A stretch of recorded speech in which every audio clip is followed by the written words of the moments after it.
Okay, gents, you've had your instructions in the dressing room. Remember, obey my commands at all time. Defend yourselves at all time. God bless. Let's do it. Winner Swifty.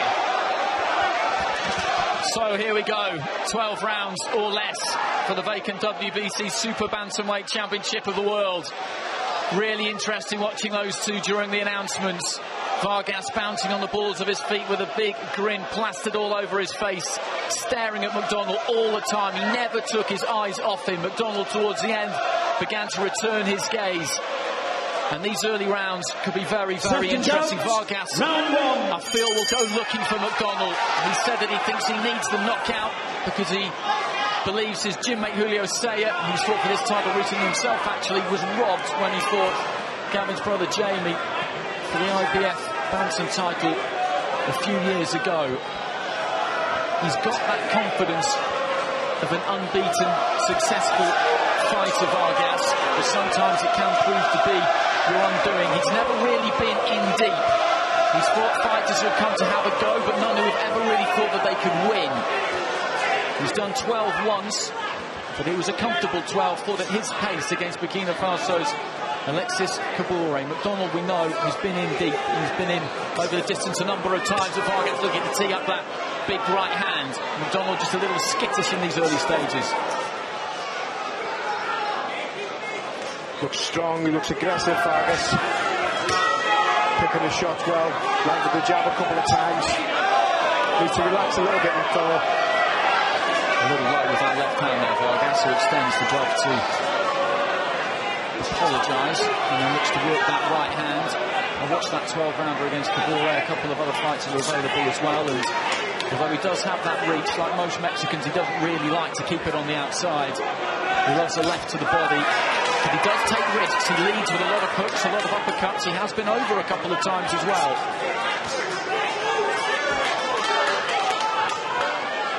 McDonnell's working really hard early to get out the way of Vargas' shots. Vargas is stalking him, McDonnell's moving around a lot. Just needs to calm down and relax a little bit. Good defensive work there from Vargas, just taking the weight back to avoid the punches from McDonnell and then just trying to usher McDonnell in. He's cocked and ready to go with the right hand there, the Mexican, but didn't throw it.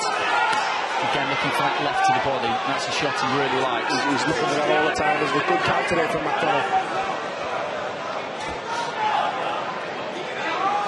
Dave Caldwell feels that during the camp, McDonnell has improved immeasurably, that the things they've been working on for the last 2 years are starting to be replicated on a regular basis. Practice making permanent, as people sometimes like to say. And that he's really come on. The last 5 spars in particular, he says, have been excellent, and if he can reproduce that tonight, then he's really got a shot here. A little bit of reddening around the left eye of McDonnell.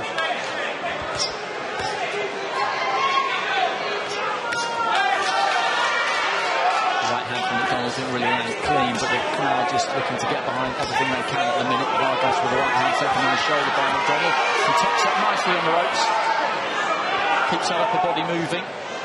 Closing stages of the opening round. McDonnell looking for that right hand as we head up to the belt.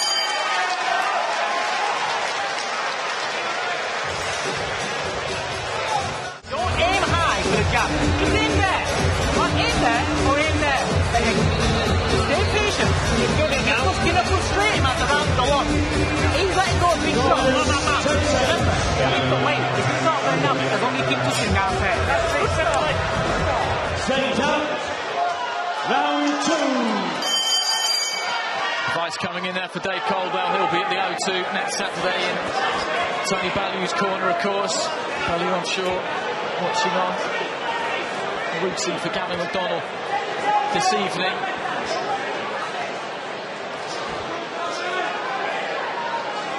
Vargas with those gloves a little bit higher, a little bit tighter in the second round. McDonnell again trying to keep that head on the move. Good job there from Vargas. So rangy, so big for the weight, isn't he? Dave Caldwell pointed to that in the corner, saying, listen, he's big for the weight, meaning he'll probably retire later. Good counter from McDonnell. There's a nice right from McDonnell, descending, sweat spraying up on that there of Vargas in the Whole Ice Arena. appreciated that one.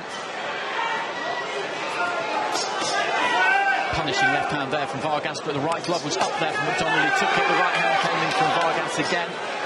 And once more looks to whip that left to the body. It's interesting the way he throws it. He flies in from distance. It's usually a shot you look to try and disguise, tap to the head, get the elbow up, but he really puts everything into it. How many Mexicans have you seen doing that, though? It's second nature to them. They lead with left uppercuts, they lead with left hooks to the body, and it becomes natural to them. It's just second nature to them. They've exchanged the shots from both fighters there. Vargas set his feet nicely through that right uppercut, then looked for left to the body, but Donnell catches him with that right hand.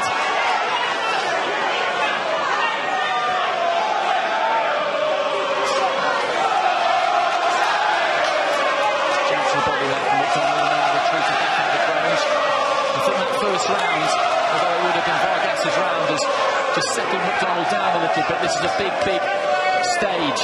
It's a dream to fight for a world title in front of your home crowd, but it's only really a dream if you win. And that's what Dave Caldwell's been telling him. The same thing he told Tony Bellew. You can't get carried away with the publicity, with the attention. Not that he has. You've got to keep your eyes on the prize, and that is winning the fight. Vargas again just ushering him in, but he has been caught with rights in this round. Vargas has not bothered him. So McDonnell has found the target. There's that left to the body again. He just dips away and gets so much on it. Vargas does. He's got to not fall for all that bravado, McDonnell. Vargas waved him in and McDonnell obliged and then come off worse off him a few good shots in a combination. He's got to just fight his own fight. Try and frustrate Vargas, stay on the outside.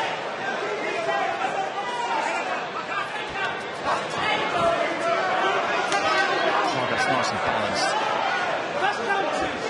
Quite an economical style in a way. He does throw those big flashy shots to an extent, but you always get the feeling that he knows exactly what he's doing with them. There is definite method behind it. You've seen Nacho Beristain just climb into the corner there. He revealed something pretty interesting during the course of this week, saying that $70 million has been put on the table for Juan Manuel Marquez to fight Manny Pacquiao in China in September. It's of no relevance to tonight, so we won't get into it, and I'll just leave that with you anyway. Cup and right hand from Vargas and a nice counter from McDonnell. A couple of sharp, fast counters in that round from McDonnell, but he had a little bit of success. The better shots in the round were coming from Vargas, but it all comes from when he's boxing. When McDonnell's pressuring and going for it, he's coming off second best.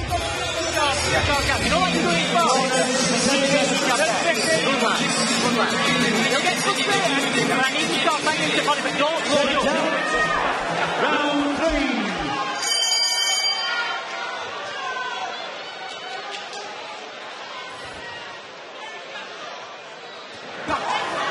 Donnell just reaching for that right to the body.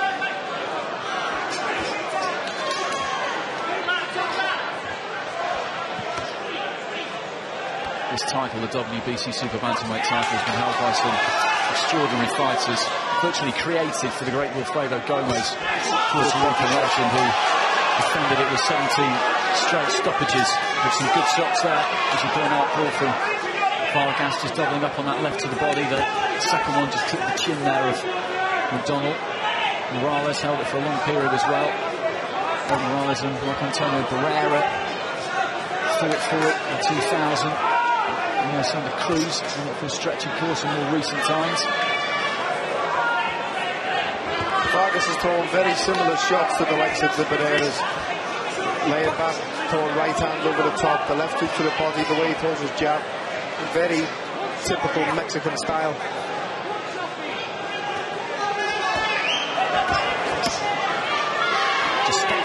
Vargas left it where it was and threw the right hand, and we got a really close look at the left of the body there, and it's a wicked shot. He's really trying to whip it in. It's a spiteful shot.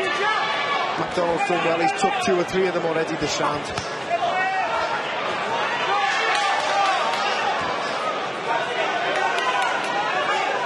The advice from the corner from Dave Caldwell was to keep going, keep frustrating him. He will get frustrated, and that's what McDonnell is banking on, but at the minute he's not. It's going to be a little bit later on in the fight before Vargas gets frustrated.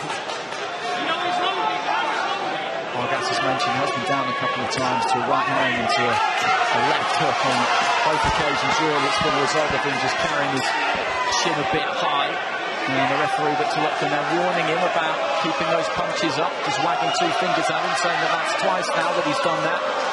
He needs to be careful. Big left hand there again from Vargas, didn't miss by much, doubling up on the jab. And he really wants McDonnell to come in and engage here, but McDonnell has worked too hard for this, just to go and fight Vargas's fight. Got to stay smart, Gavin McDonnell.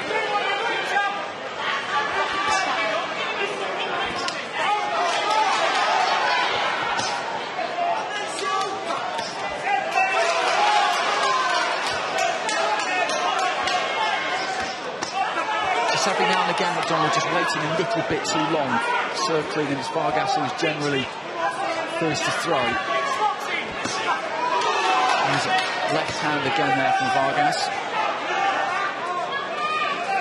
He's trying to time McDonnell as he's coming in now. A little bit of reddening underneath the right eye of McDonnell. And those left hooks that we've been seeing. Now his brother Jamie in the background, looking on anxiously as he would. McDonnell is looking to try and work his way in, end of the third. You're still aiming to wide at the moment. You're aiming Well, he to looks fairly wide relaxed there, Jamie McDonnell. In the minute between rounds, it looks like he's taking a rest as well. You've talked about yourself, Paul, about how difficult it is to watch your brothers fight and how nerve-wracking it is. It's horrible. It is. It's not. You'd have to experience